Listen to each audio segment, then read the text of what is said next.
Question 5 the sum of two angles is 100। तो जिस तरह हमने पिछले क्वेश्चंस के अंदर सपोज किया था इस तरह इस क्वेश्चन में भी हम वैसे ही सपोज करेंगे। Let first angle is equal to X. Second angle आपका क्या हो जाएगा? क्योंकि आपका सम 100 है तो 100 माइनस एक्स होगा। ये वाला मैंने मेथड बताया हुआ है पिछले क्वेश्चंस के अंदर कि ये कैसे आता है 100 माइनस एक्स। एक तो रट्टा मार सकते हैं लेकिन रट्टा मारने की ज़रूरत नहीं है, इसका एक बाकायदा कॉन्सेप्ट होता है जिसको हम यूज़ करते हैं कि 100 माइनस एक्स ही क्यों आता है। तो वो मैंने सारी लॉजिक पिछले क्वेश्चंस में बताई हुई। फिर आपने सप्लीमेंट निकालने हैं दोनों एंगल्स के, supplement of first angle and supplement of second angle, और उसके बाद फिर ये कंडीशन अप्लाई की जा सकती है। तो पहले सप्लीमेंट आप निकालेंगे फर्स्ट एंगल का।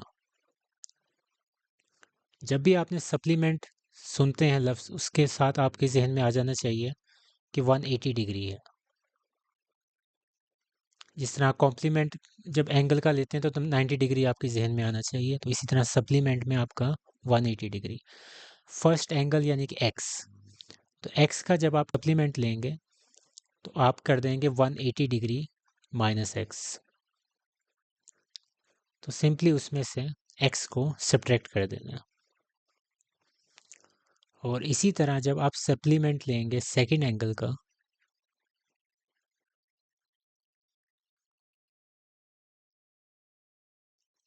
तो 180 में से आप सब्ट्रैक्ट करेंगे आपकी जो सेकंड एंगल है उसको। अब सेकंड एंगल जो आपका दिया हुआ है यहाँ, जो हमने निकाला था, इसके अंदर दो वैल्यूज़ हैं, तभी आप ब्रैकेट लगाएंगे 100 माइनस एक्स। तो इसको आप सिंप्लीफाई कर दें, माइनस माइनस प्लस, ये आपके पास हो जाएगा 80 प्लस एक्स। तो सप्लीमेंट ऑफ फर्स्ट एंगल ये आ गया, सप्लीमेंट ऑफ सेकंड एंगल ये आ गया। अब आप आखिर में आप कंडीशन लगाएंगे जो पहले एंगल का सप्लीमेंट है वो एक्सीड कर रहा है सेकंड सप्लीमेंट से 40 डिग्री।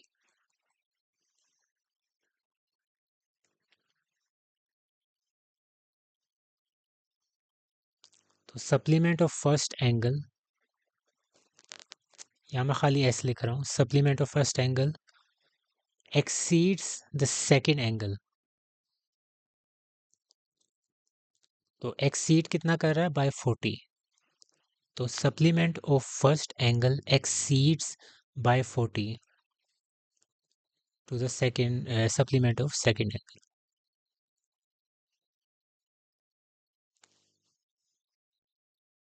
यानी कि आपका जो फर्स्ट एंगल है वो हमेशा बड़ा आएगा, जो भी वैल्यू होगी, और वो 40 गुना सॉरी नहीं, 40 डिग्री ज़्यादा होगा सेकंड एंगल के मुकाबले में। तो सप्लीमेंट ऑफ फर्स्ट एंगल आपका क्या था ऊपर? 180 डिग्री माइनस एक्स, और आगे ये प्लस 40। अब आप सप्लीमेंट निकालें सेकंड एंगल का, ये जो हम लिखा हुआ है ये एज इट इज़ आ जाएगा। 180 प्लस 40, और x को इधर ले आए तो माइनस एक्स हो जाएगा। और बाकी इन सारी वैल्यूज़ को इसको आपस में ऐड करेंगे, 220 बनता है, 220 को दूसरी साइड पे ले जाएं।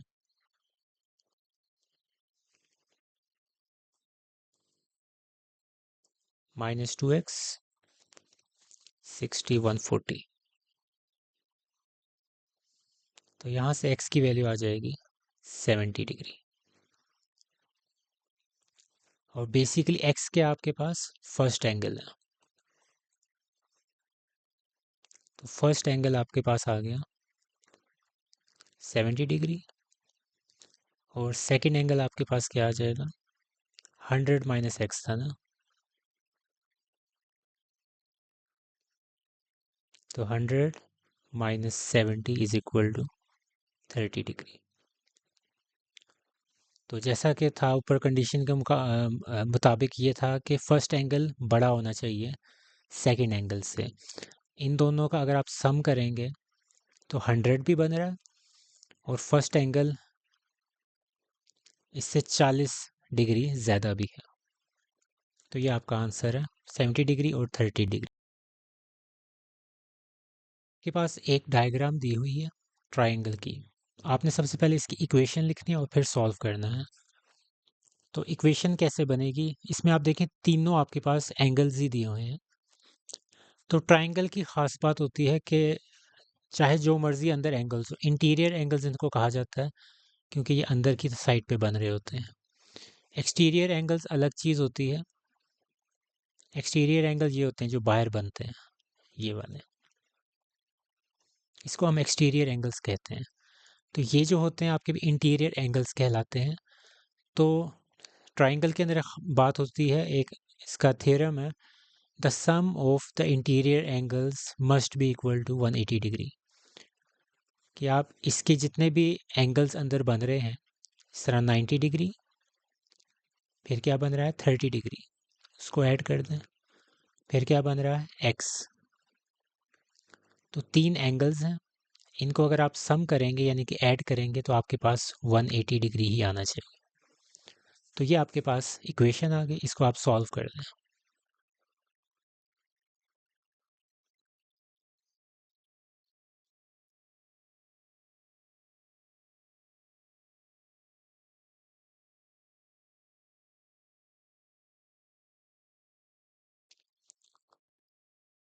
तो ये आपका आंसर आ गया।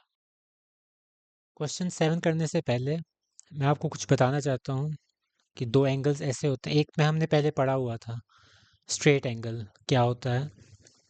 आपके पास ये लाइन होती है और उसके ऊपर ये आपका स्ट्रेट एंगल होता है और ये हमेशा 180 डिग्री होता है। ये मैंने तब पढ़ाया था जब हम सप्लीमेंट्री एंगल्स कर रहे थे।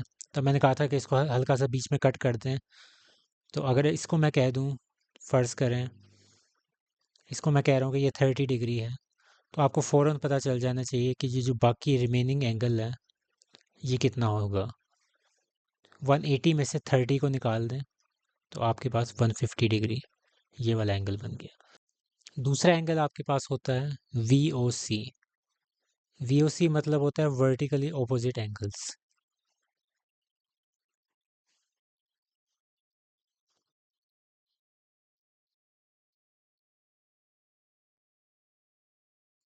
फ़र्ज़ करें दो लाइंस आपस में क्रॉस कर रही हैं, ये और ये। अब ये जो यहाँ एंगल बनेगा ना, वो बिल्कुल बराबर होगा बिल्कुल इसके ऑपोजिट साइड पे जो एंगल बन रहा है यानी कि यहाँ। और इसी तरह फ़र्ज़ करें अगर यहाँ कोई एंगल बन रहा है तो उसका इक्वल एंगल होगा इधर। तो सिंपल, फ़र्ज़ करें इधर 120 डिग्री बन रहा है, तो आप आंखें बंद करके कह सकते हैं कि ये भी आपका एंगल 120 डिग्री है। और अगर इधर 90 डिग्री बन रहा है तो आप आंखें बंद करके कह सकते हैं कि ये 90 डिग्री है।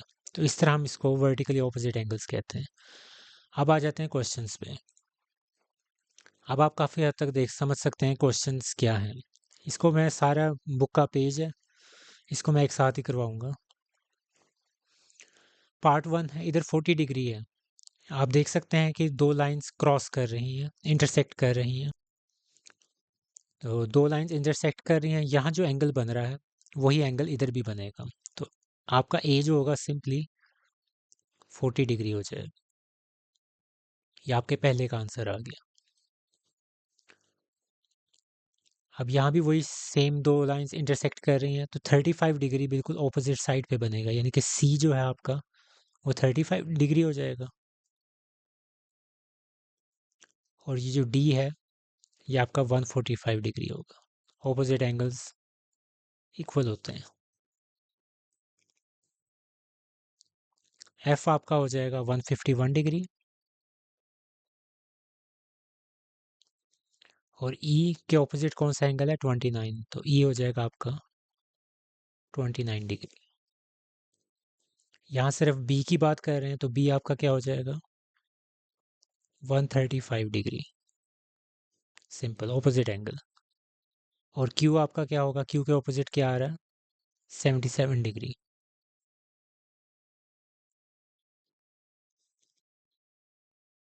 तो ये आपका क्यू हो गया। अब यहाँ क्वेश्चन होता है कि पी और आर आपस में बराबर होंगे लेकिन उनका एंगल क्या होगा। तो उसके लिए मैं आपको क्या कर रहा हूँ, यहाँ आपको समझाता हूँ।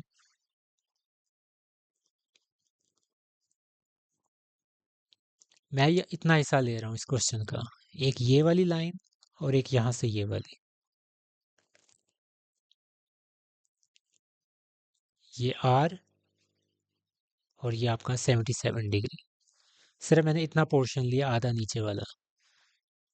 अगर आप सिर्फ इस क्वेश्चन को देखें यहाँ से, तो आप देख सकते हैं कि ये एंगल कौन सा बन रहा है, बिल्कुल स्ट्रेट एंगल बन रहा है क्योंकि ये लाइन ही स्ट्रेट है।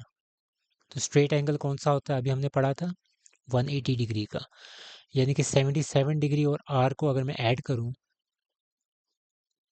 तो आपके पास 180 डिग्री आना चाहिए। तो यहाँ से आप आर की वैल्यू बड़ी आसानी से निकाल सकते हैं।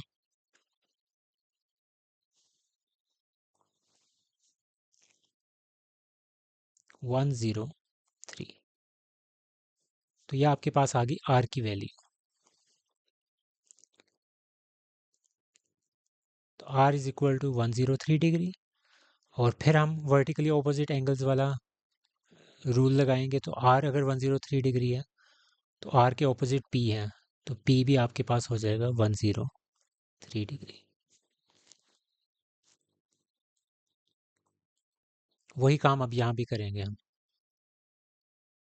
के आपका सीधा सीधा हो गया 150 डिग्री, क्योंकि वी ओ सी वर्टिकली ऑपोजिट एंगल्स। फिर आपकी मर्जी, आप मैं इस एंगल को ले रहा हूँ, ये वाला जे और के जिसके अंदर आ रहे हैं आपके पास। टोटल एंगल यहाँ कितना होता है, 180 डिग्री होता है, क्योंकि आपके पास और जे इधर लिखा हुआ है और के इधर है, जो कि 150 डिग्री है। तो ये वाला जो टोटल एंगल है कितना होता है आपके पास, 180 डिग्री होता है। यानी कि के और जे को अगर मैं ऐड करूं तो आपके पास 180 डिग्री आना चाहिए। के की वैल्यू आपके पास 150 है, तो यहाँ से आप जे की वैल्यू निकाल लें, 180 डिग्री माइनस 150 डिग्री, या आप मेंटली भी कर सकते हैं।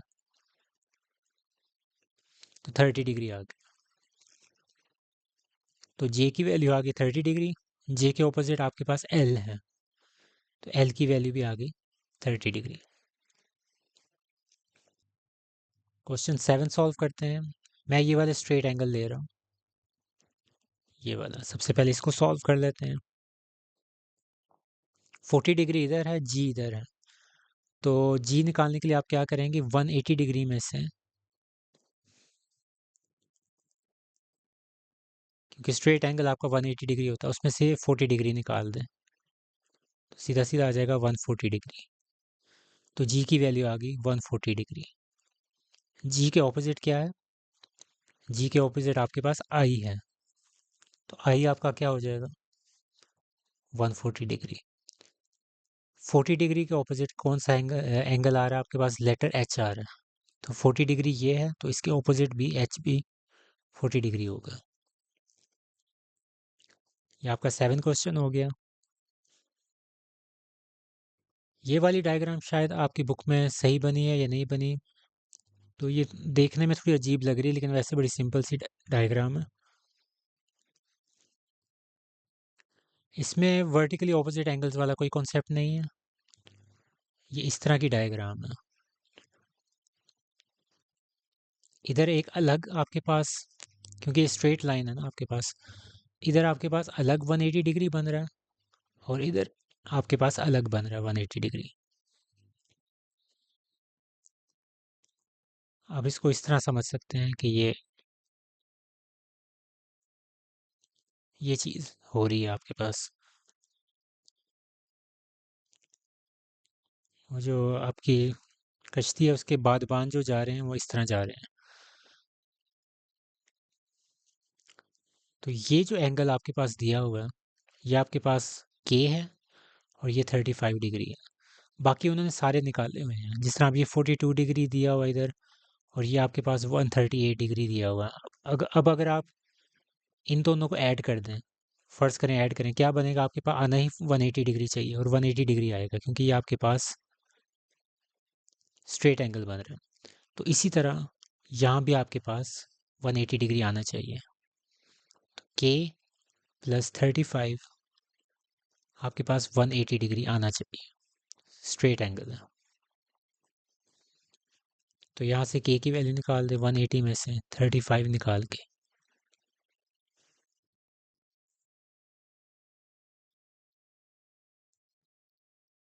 तो के की वैल्यू 145 डिग्री आ गई।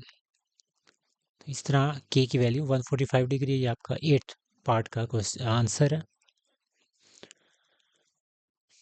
ये वाला पार्ट मैं डायरेक्ट कर रहा हूँ मेंटली।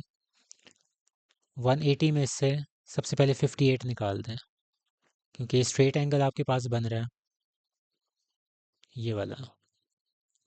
तो m निकालने के लिए आप 180 में से 58 निकाल देंगे, तो आपके पास m की वैल्यू आ गई 122 डिग्री। बाकी आप वर्टिकली ऑपोजिट एंगल्स वाला रूल लगाएंगे, p की वैल्यू आ जाएगी 58 डिग्री, और 122 के ऑपोजिट क्या है, n है, n की भी वैल्यू होगी 122 डिग्री। तो ऑपोजिट एंगल्स सेम होते हैं। ये जो 10th पार्ट है आखिरी वाला, इसके अंदर सिंपली दो अलग अलग जगहों पे उन्होंने स्ट्रेट एंगल्स दिए हुए हैं। एक ये आपका स्ट्रेट एंगल बन रहा है और एक ये बन रहा है।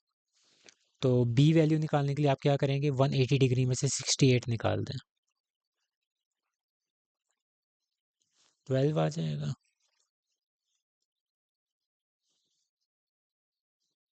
ये 112 आ जाएगा। तो ये आपका b आ गया। इसी तरह अगर आप इसको देखें तो ये भी आपके पास 180 डिग्री बन रहा है। तो a निकालने के लिए आप क्या करेंगे, 180 में से ये 22 निकाल देंगे।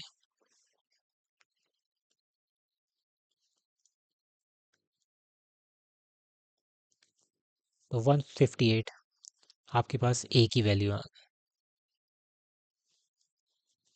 तो इसी तरह आपके ये सारे क्वेश्चंस सॉल्व हो गए।